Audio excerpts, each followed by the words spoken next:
ক্রীড়া প্রতিমন্ত্রী আমিনুল হক ও বিসিবির সভাপতি তামিম ইকবালের অনুরোধেই ঢাকা প্রিমিয়ার লিগে খেলার ঘোষণা দিলেন লেজেন্ডস অব রূপগঞ্জের কর্ণধার লুৎফর রহমান বাদল। ক্রিকেট বোর্ডের আগামী নির্বাচন স্বচ্ছ হবে বলেও তিনি আশাবাদী। মিরপুরে বিসিবির সভাপতির সঙ্গে আলোচনা শেষে এসব কথা বলেন অভিজ্ঞ এই ক্রীড়া সংগঠক।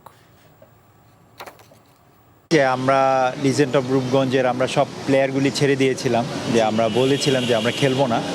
সেই সূত্র ধরেই তামিম আমাকে ফোন করেছিল, ডেকেছিল, এবং আজকে আমি ক্রীড়ামন্ত্রী আমাকে ডেকেছিল।